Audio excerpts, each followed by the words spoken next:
Bu videoda chopilgan PUBG akkaunt qanday qilib qaytarishni birgalikda o'rganamiz. Ha, to'g'ri eshitdingiz. Bugun mashqalar sizdan uxlab ketgan akkauntni qanday qaytarishni birgalikda o'rganamiz. Videoni oxirigacha tomosha qiling, sizga ancha foydasi tegadi degan umiddaman. Undan oldin mana shu videomizga like bosib, kanalga obuna bo'lish esingizdan chiqmasin, sababi bizni 90% odam obuna bo'lmasdan kuzatar ekan. Bu esa juda yomon natija chiqaradi, o'shaning uchun ham hoziroq obuna tugmasini bosib qo'ysanglar, bundan keyingi foydali videolarimizni o'tkazib olmaysizlar. Albatta PUBG Mobile'da asosiy kirish bo'limiga o'tib olamiz. Kirganimizdan so'ng o'ng tomon tepadagi yordam bo'limiga kiramiz. Kirganimizdan so'ng shunday oyna chiqadi. Bu yerdan email login issue ustiga bosamiz. Bu yerdan esa ikkinchi bo'limni tanlaymiz va pastdagi account recovery ustiga bosamiz. Bu yerdan esa murojaat yuborishni bosamiz. Va shunday oyna chiqadi. Bu yerda o'sha chopilgan akkauntimizning ID raqami yoki nickname'ini kiritamiz.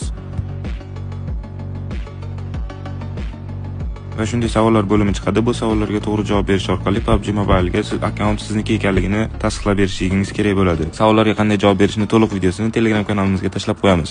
Savollarga biz ko'rsatgandek to'g'ri javob bersangiz, sizga xarob bir hafta ichida javob keladi. Agar qandaydir muammo bo'ladigan bo'lsa, Telegramda adminga murojaat qilsanglar, qo'ldan kelgancha yordam beramiz. Videoni oxirigacha tomosha qilganingiz uchun kattakon rahmat.